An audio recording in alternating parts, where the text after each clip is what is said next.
Look at us. We're together. So Julie's visiting North Carolina. She's getting to see some cool peeps. And Well, me, she's really the only person I've seen so far, so I guess she's pretty cool. I'm excited. I did see her cat and her husband, so. Yes, and Feifei loves Julie very much.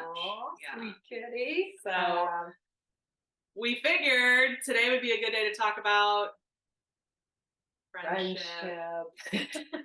My freezing freaking You are so cold. You are so warm. She comes to North Carolina and brings all her warm clothes because she thinks it's the South. But alas, we've had a cold snap. It's a little chilly. It's a little chilly. Friendship. Okay. Friendship, right? How important are friends? Well, and Julie and I are celebrating 15 years of friendship. Is that how long? I'm 37. I met you when I was 21. Okay. Math, 16 years of friendship. Math. Oh my gosh, 16 years. It feels longer. Kind of feels like our whole lives. It feels like we've lived many lifetimes. Totally. Because when we met well, first of all, the fact that you were 21, I mean, I was an adult. So right. I mean, you've gone through many I've gone through changes, of course, but I mean, to go from being in college to then getting married and launching your career, like it's been a big 16 years. But having you as a mentor in those early, all the shit we were going through, and you had already amassed like so much wisdom and knowledge and skills for navigating all this fuckery. Yeah. And you helped so much, because I think it's one thing to be like in a treatment facility and getting counseling. Right. It's another to have someone actually like come alongside you and hold your hand a little bit and walk with you. And so that's been a huge blessing for me. So that kind of opens up the topic of like friendship.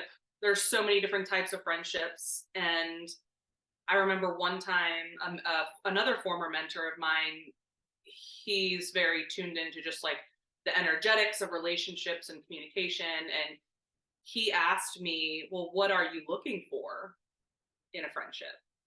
And that's very important to think about, because, and I don't know, am I looking at the screen or am I looking at you? Oh, okay. It's important to think about, because I think when I was younger, I don't think I thought very highly of myself. And so it was like, well, whoever will be my friend, oh my gosh, thank you for being my friend. Like, never once did it occur to me that I should think about the qualities I would like in a friend. Right. And now, of course, years later, that's super important. And I know what those qualities are. But I think for a lot of people, there's like friendships by default. Yes. Like your kids are in school together, or your husbands, I don't know, play golf together or work together. So the wives hang out, or they're your work friends. They're your work friends. Right. Like, you're a nurse and all the nurses get together and go out to happy hour or whatever. Yeah. It was, when he asked me that, it was the first time I'd actually thought about it. Okay. So I was like, what do I want in a friendship? And I think there are like friendships for different occasions and different like seasons of life. Right. And you're like, oh, people come into your life for a reason, a season, or a lifetime. Right. Is that how it goes? Reason, season. I thought they all rhymed. Reason or season? No, I don't think they do rhyme. Okay. No. A reason, a season, or a lifetime. Right. Yeah. Yeah. But think about however old you are. Think about how many different people you've been in your lifetime. Oh my God. And to have the expectation that you're going to have a friend forever. And if you do, what a gift, because that's hard to do. My dad used to say, and I thought it sounded kind of sad. He's like, if you have 2 good friends, you are a very blessed person. And I was like, 2? Like, what are you talking about? And that that math or whatever that figure is proven math. We're in math again. Math. It seems to be true for me, where I might be really close friends with someone for like 10 years, and then I'm different for the most part. Actually, I mean, I'll take ownership. I think I'm the one who changes. I can't think of, I really can't think of a friendship where I'm kind of like, what happened to that person? They changed so much. I think I'm the one who's changing. Yeah, I mean, that makes sense to me. Right. Knowing you. You're just like, and so the things that I was bonding with people over, whether, I don't know, I think in my like 30s, it was kids, but my kids weren't normal. So that was not an easy thing to bond over. And I mean, my son had autism. There were just struggles. But we would talk about, I don't know, tennis or, oh, what kind of rugs are you getting? I mean, it was like talking about your home and pulling your house together. And then I played tennis with these women. And so it was like chatty tennis. It was just that. And then all of a sudden I was like, this stuff is meaningless. Like, I remember very clearly, I was playing tennis with this group, and this group was like the very cool tennis group. Cool kids. And you didn't just get to say, I want to play in this tennis group. It was like invitation only. Okay. And so there must have been an opening and I got invited, but typical me, I didn't even know it was like the super cool tennis group. And so I'm just like, okay, yeah. So, we start going to these fancy country clubs where you have to wear all whites and, this whole thing. And I remember I'm just being me and I'm talking, and it probably over the course of a year or two. And at one point, one of the women said to me, we don't talk about icky things. And I was talking about my son. Wow. We don't talk about icky things. Tennis. So it was tennis and then lunch afterwards. This is for fun stuff, like vacations and parties. And I was like, talk about icky stuff. That's what we call a moment of clarity. Oh, totally. And I was probably 35. I was probably, somewhere around your age. I don't know. And I was like, wait, first of all, my life is icky stuff. So that's a problem. Everyone's life is icky stuff. Right. And so I remember talking to another friend and I was like, I'm going to quit tennis team or the tennis club. And she wasn't on. She wasn't a part of it. She's like, why? What? Everybody wants to be in that tennis group. Why are you leaving? I said, you know what? Because I don't think they're my friends. I hang out with them every week, but I don't think they're my friends. And she was like, what do you mean? And I said, well, I think if I were ugly, poor, or fat, I wouldn't be in their group. Or have icky things. Right. But very surface. Like like literally, I thought about it. If I didn't look the way I looked, if I didn't have kind of, the clothes to hang with them and the money, we weren't rich, but whatever, I guess enough to pass. And so I left that group of friends because I was like, these aren't friends. Okay, so then that brings up kind of the tier of friendship again, because in a situation like that, then you have this decision. It's like, okay, do I continue going because I want people to play tennis with, which is also very valuable. Right, I like tennis. Right. Or does it feel so empty that it's actually draining because you can't have the type of friendship that you would hope to have with these people, so it's not worth going. You know what I mean? Yeah, I think for me, what I'm kind of, interestingly enough, I just recently, some guy asked me to go out for this dinner with a group of friends. And I said yes. And then the next day I said, I have a question. can I be myself at this dinner? Are these your friends or like old friends? Or They his were friends? two couples. I don't know them. Oh, okay. So it was two other couples, and he asked me to go to dinner. I said yes. And then he's like, okay, well, we're going to be going with these two other couples, so and so and so and so, so who I didn't know. And so I'm like, okay, cool. Well, then when I went to bed that night, I was like, you know what? I don't know if I want to do that. My question is, can I be myself? And so I said the next day, hey, I know I said yes to the dinner invitation, but here's what I'm wondering. Can I be myself? How did he respond to that? He was like, well, I mean, I always want you to be yourself. And I was like, do you though? Yeah. And he was like, well, what does that mean when you say that? I said, well, when somebody asks me what I do, Right. am I allowed to literally say, well, you know what? I'm an alternative healer and I work with plant medicine. I mean, can I talk about psilocybin journeys? I mean, I know I'm not allowed to talk about the fact that I channel. Like, I'm sure I'm not going to whip that out right away. But, and then I said, and then when they ask about kids, am I saying, like, oh, yeah, all my kids, they're out of the house now. No icky stuff. Right. And so when you ask that question, it's that lack of integrity within me that was Right. bothering me. Like it wasn't so much that about them. I mean, I guess it was a little bit judgy of me to be like, who are these people? But it was like, I'm out of alignment with myself. Yeah. And so this doesn't fill my friendship cup. It drains me because I am not in alignment with who I am. Yeah, and I've had a few experiences like that, even in the past year or so, where I'm in a situation and I'm like, this doesn't feel good, and for a variety of reasons.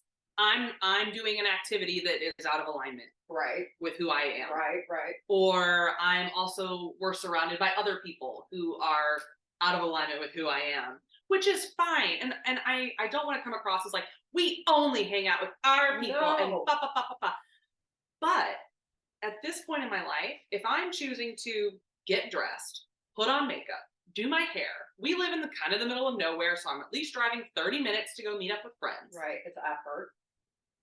And this is where I'm also struggling, but there is kind of an expectation that it's going to be meaningful, it's Right. going to feel good, there's going to be genuine connection. Right. Right.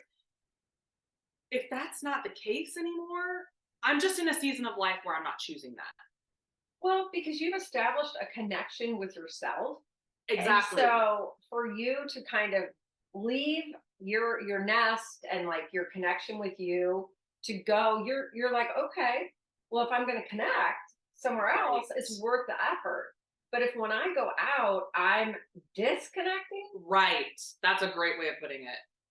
I want to go home and reconnect. I just want to go home and get back to my Right. get back to the world I've created here. Right. And I think I can speak for myself. When I was younger, I didn't have that connection. And so I was looking outside myself, whether it was parties or tennis things or whatever, to kind of fill that void. And so it is this external seeking. But when your social life or your friendships become a place where you're disconnecting from yourself.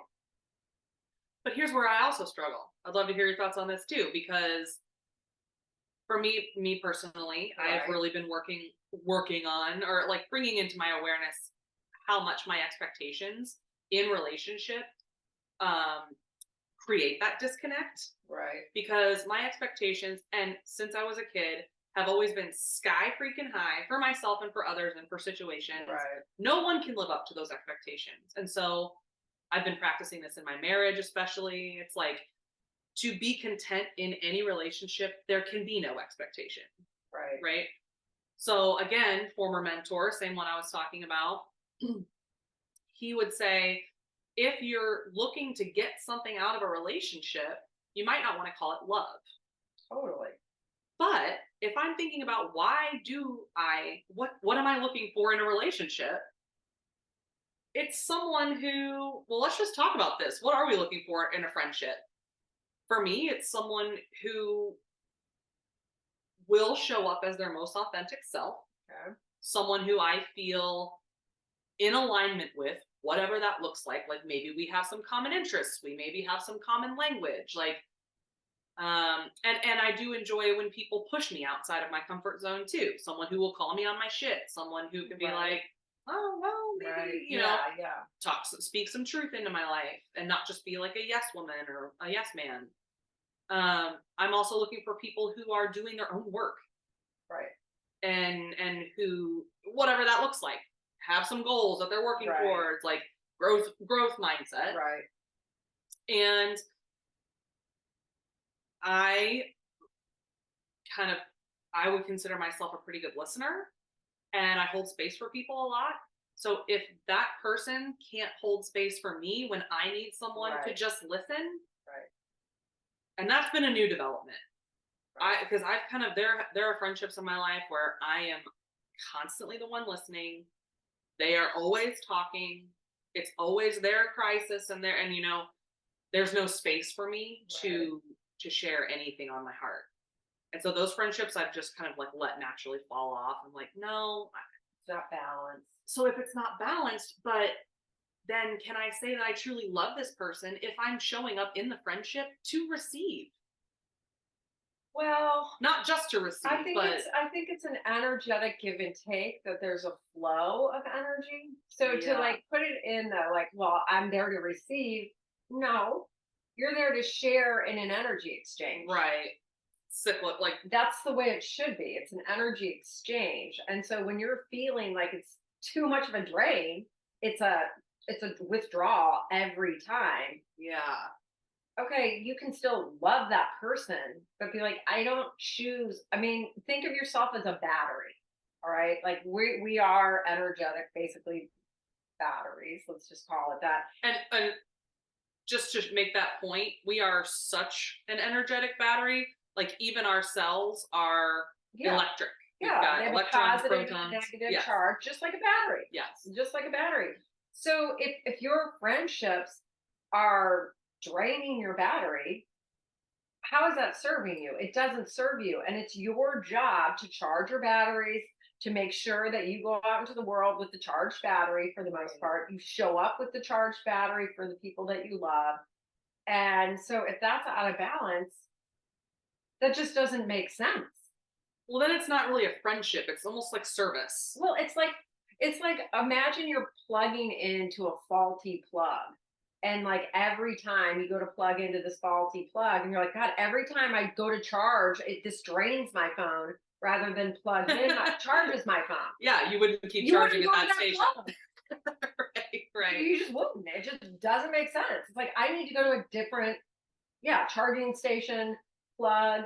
I mean, so no, it's not giving to get something, but it is an exchange of energy. It's a Yeah. sharing. And you can be in someone's field and feel disharmonious, discord, drained.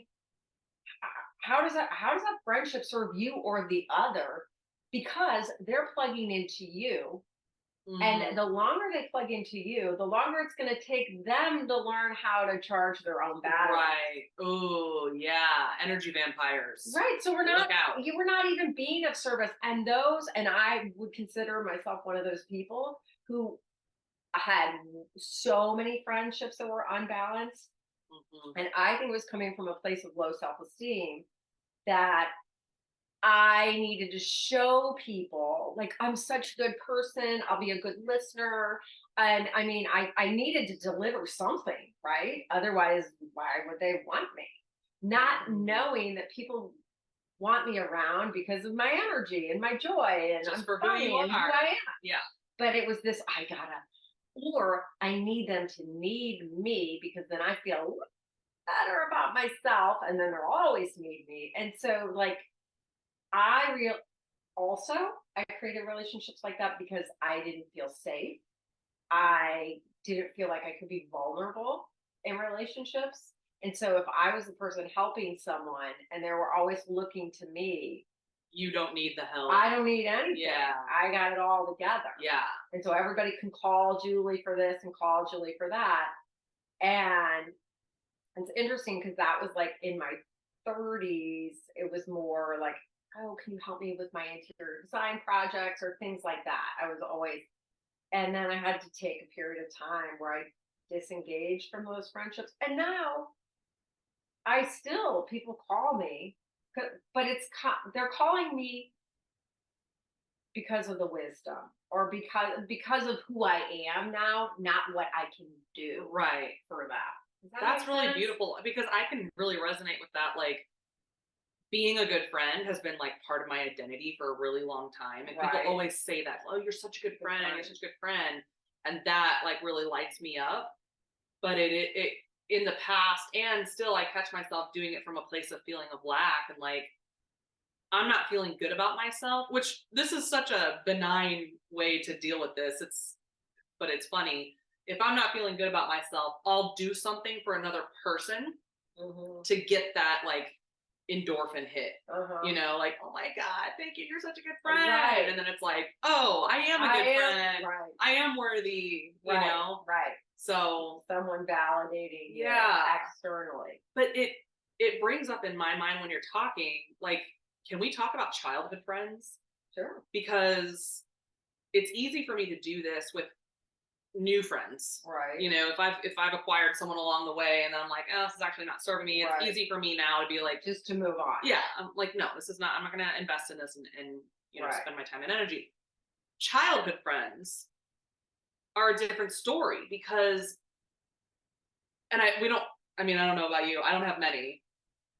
I have like two or three. I have one.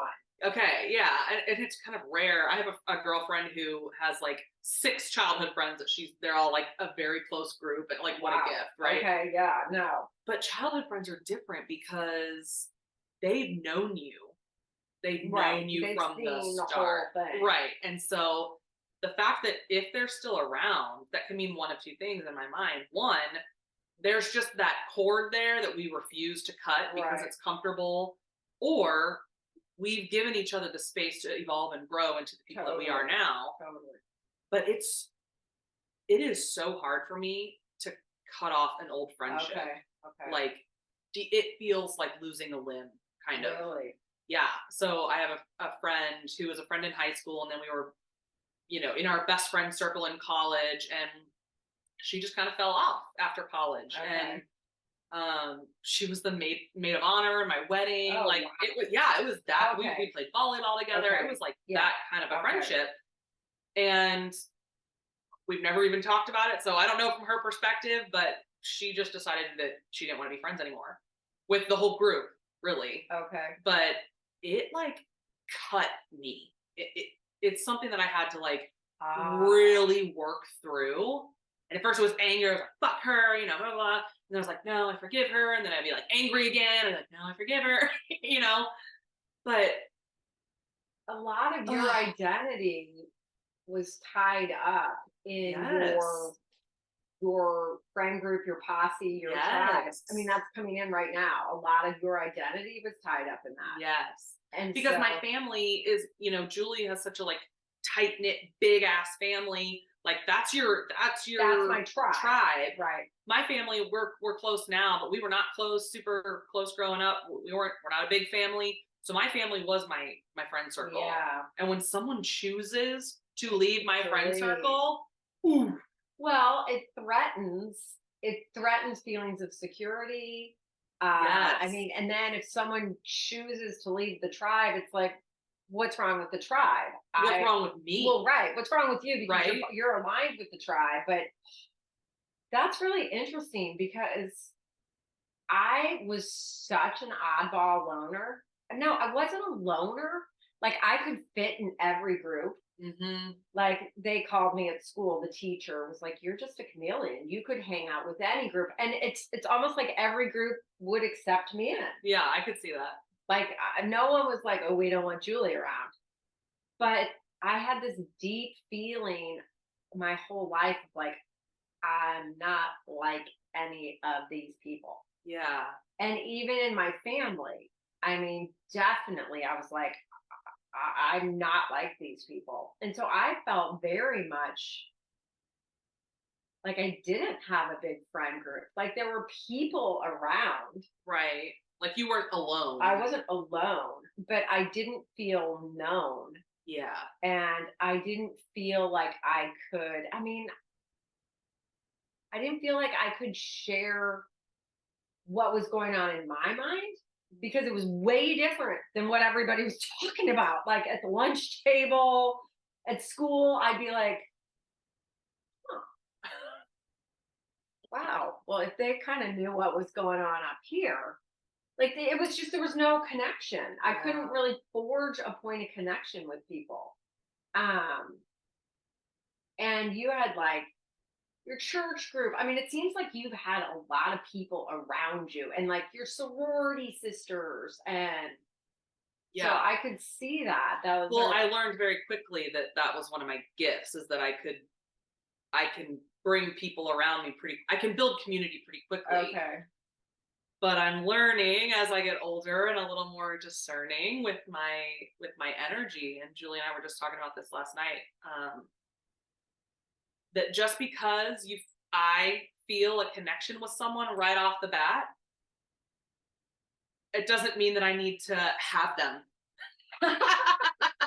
Like bring them into your I at a very base level, sometimes I feel like I do collect people. Okay. In that way, because it means something about me then if I've got this cast of interesting characters or this cast of beautiful sorority girls or whatever. Totally. God, it's funny. You again, we're always the flip side of the same coin. Yeah. We really are. I know. Because it's so bizarre. I mean, it's like I have the smallest friend circle. Now, my oldest friend, Bonnie, we've been friends for 51 years. That's amazing. Right?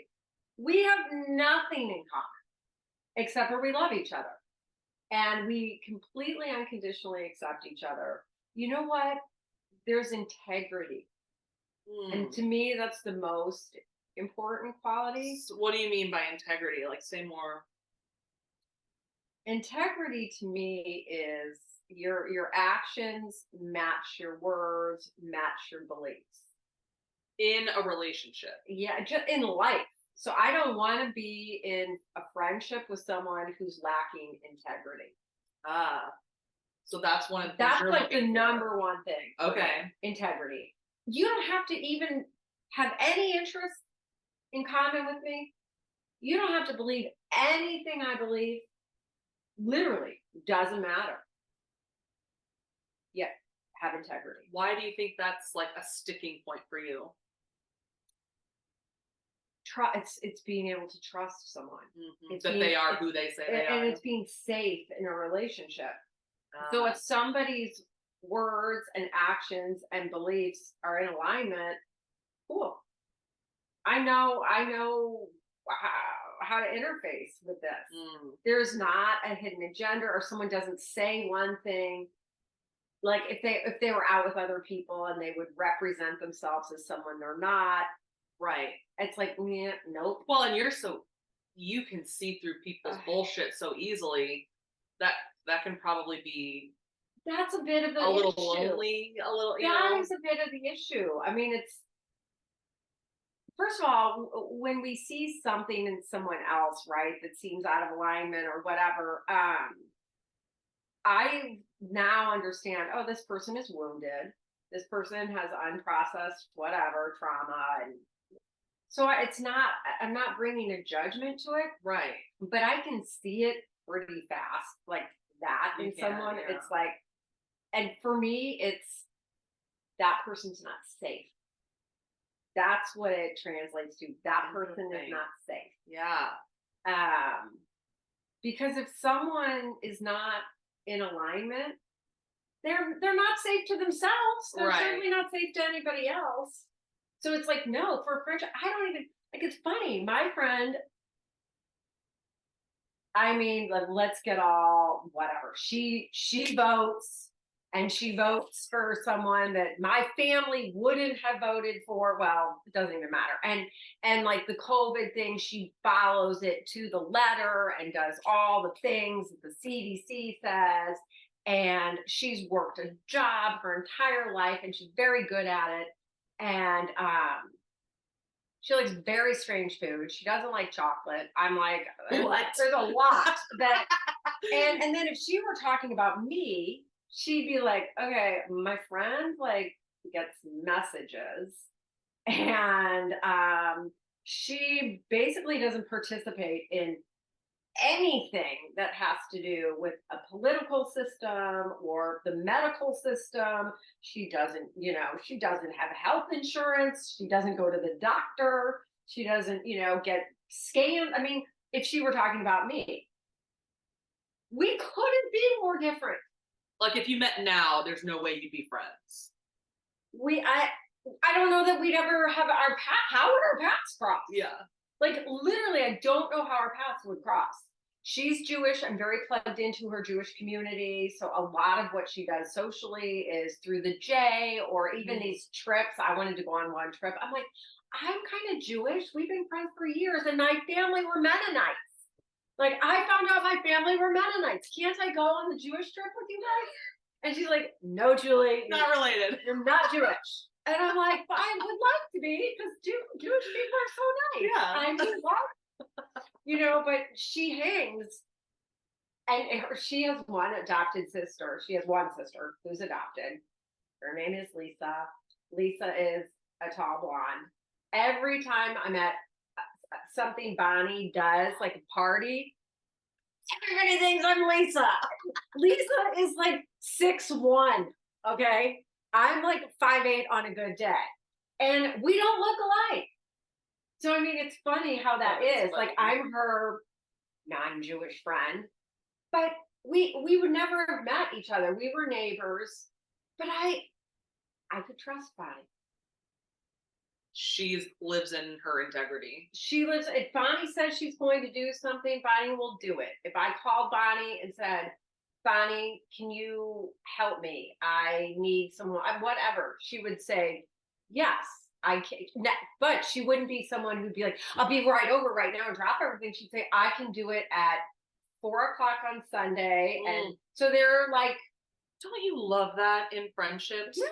When someone in a friendship sets an appropriate boundary, it makes me feel so much more comfortable to be like, oh, okay. Like I used to struggle with canceling plans. Again, going back to like, because I want to be that best friend. Right. And it was actually through friendships with other people that were like, I'm not making up some excuse, but like, I just don't want to go tonight. Right. And so I'm not going to. And it was like the most freeing thing. Right. It's like someone just being who they are. Recently, someone asked me to go. Bonnie and I had plans to go walk or something. That was going to be like an hour and 15 minutes, because she likes to be very scheduled. And so I'm kind of scheduled. And I got an invitation to go do something else, to go to a farm, which would have been a longer day. And it was a beautiful day. And I just called her and I was like, hey, I know we're supposed to be meeting in like an hour. I got an invitation to go to a farm. Like, would it bug you if I went to the farm? She's like, no, thanks for calling me. Like, it's so easy like that. It's like, because we built the trust. Right. We have the trust. She knows we love each other. She's not going to go into her head and start making up stories about Julie. Right. Is she mad at me? Is it something I did? Right. But I mean, we only chat on the phone, pretty much take walks, sometimes hang out once in a blue moon for a cocktail. That's the extent of our relationship. But it's like a comfortable old sweater or like a sweatshirt you just put on and you're like, oh, this friendship. It's fun. I mean, she'll be around, I'll be around. We can count on each other to be around. Yeah. And it's like, okay, this is great. But you amass friends to like, it's like, these are my people, I'm cool. And I have the other, it's the same wound, right? It's the same wound of worthiness. And so when you have a lot of people around, you're like, yeah, I'm pretty cool. I'm worthy. Right. Yep. And I don't trust that people will love or understand the real me. Yeah. And so I don't want to have a bunch of people around. Yeah. And so it's the same, it's kind of the same. And it's proven to be pretty true. I mean, people love me. Like people love. I mean, they do. I mean, I'm just saying. I mean, I am a lovable person, but I'm not. I'm not going to fold easily into anyone's life. I challenge people, not purpose. I don't do it on purpose, but who I am is very interesting, but also challenging. And like, Yeah. I don't know what box to put you in. Right. I'm not even sure. You know what I'm saying? So I feel like the more authentic I've become, I have more people interested in me who are drawn to me, but they're confused by me. Yeah. And I totally bring out people's shadow. Like I know that I know that is a role I'm playing in life where it's like, oh, hey, they meet me and they want to hang out with me and they think I'm super cool. And then pretty soon it's like that feeling of feeling threatened or like somehow I'm doing something to make their reality feel less stable. Well, I think it goes back to you being able to see through a lot of bullshit. And let's face it, a lot of us put up a lot of bullshit, especially in new friendships. You're like, how am I going to show up? How am I going to present? You know, and if you're not going along with the illusion, then that's going to feel disoriented. That's a problem. Yeah. And what we do as women, it's like there can only be one queen bee. I mean, think of all of like the TV stuff or movies. There's the popular girl, and then there's the two other girls behind her, like holding their books and trying to keep up with her. Like the idea that there's like one female source of power in the group. I just recently experienced that, and like I had the whole in my brain. I don't do groups of women. This is the dangerous place to go, and I don't do it. And I think it was like in my early 50s, like maybe I just turned 51 or something. I don't know. It was like this group of women invited me in, and I was like, oh my God, am I really going to go into a group of women? What is this? What happens after you work on yourself and you heal? Like, oh, yay. And it was set up, this group, that there was literally a woman who was what everybody kind of orbited around this woman. And she kind of pulled this group together and pulled most of the activities together. And I can play the role of like not coming into the system and busting it up. And I'm like, this is the leader, and I will talk a little softer and just allow her to be the queen bee. But after being with this group of women for like, I don't know, a year and a half, 2 years, we were doing a lot of intellectual discussions of books and things like that. I had a lot to offer. And in my sharing, I think what started happening was people were looking to me in to be a position of leadership. Yeah. Just because. A power shift a little bit. Yeah. And then at that point, which you don't put off at all, no, by the way. I'm always like very humble and like, I don't know, you know what I mean? Yeah. I'm not looking for followers. Yeah. Like literally, I'm always like, I don't want, I mean, you know what? You want to be arm in arm with people. You don't want to have followers. At least I don't. But as things shifted in the group,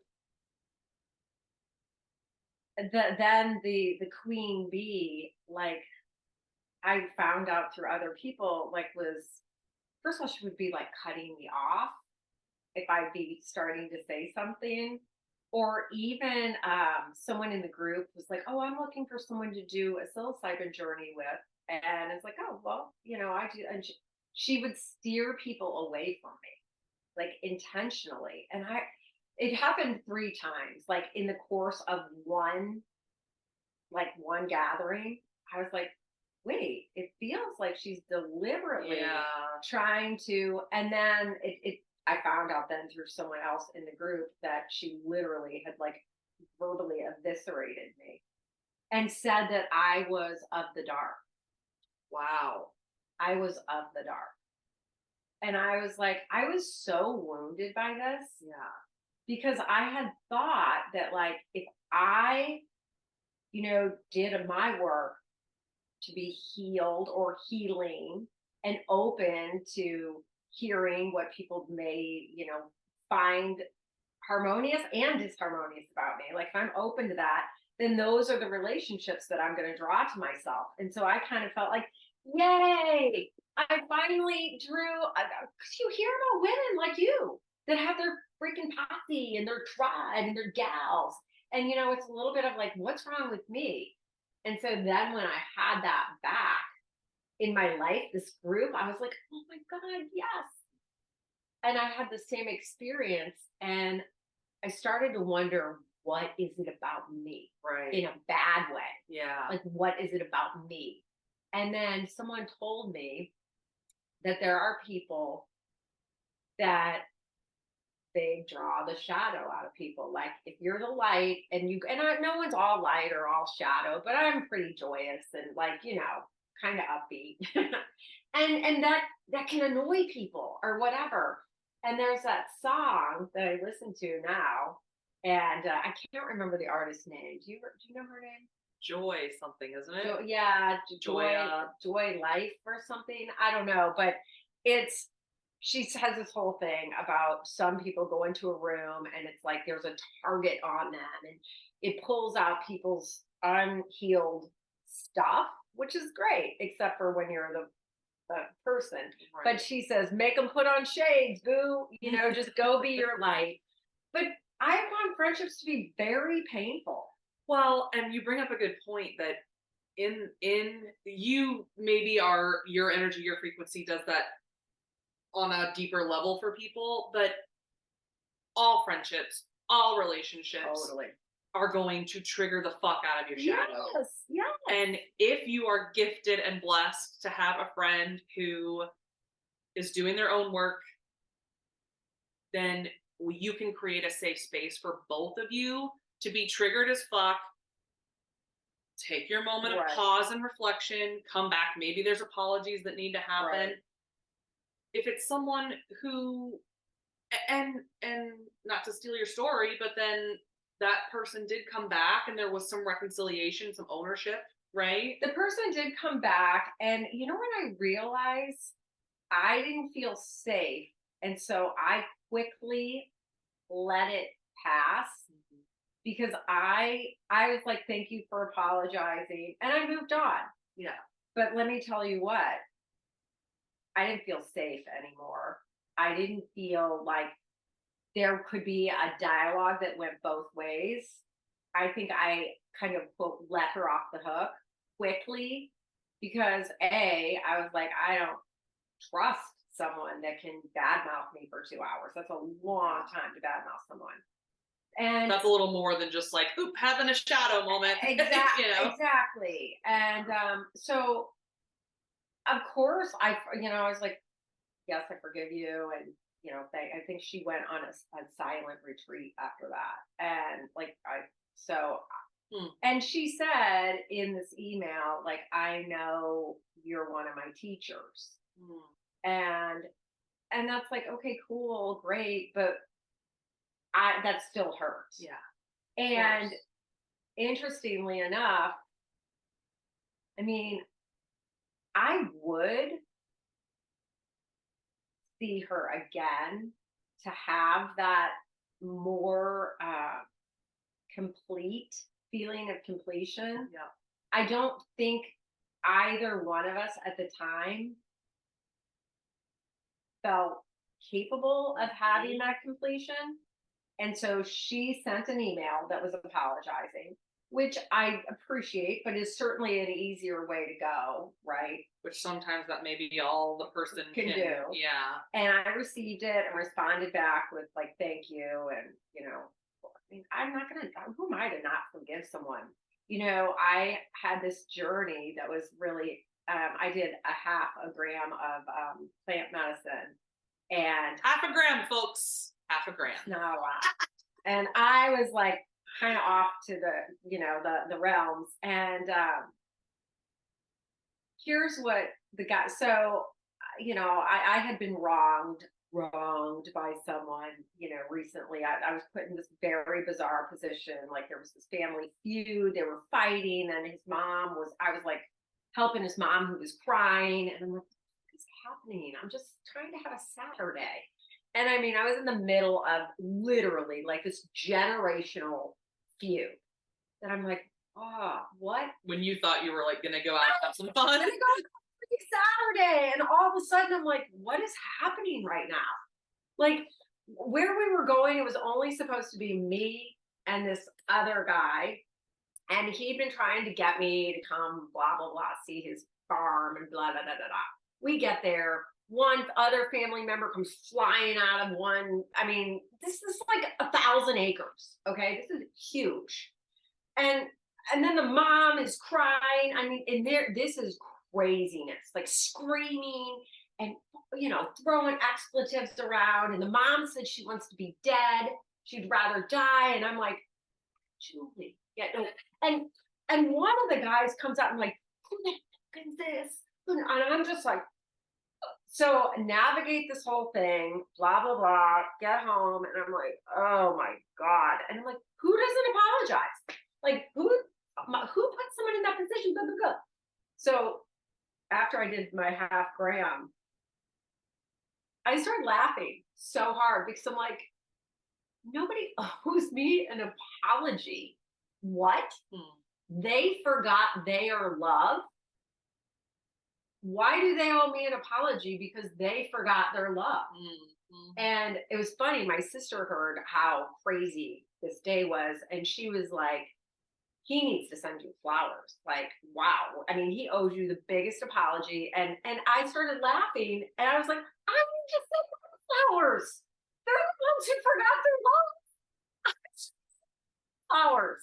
So they didn't do anything to me. I believed they did something to me.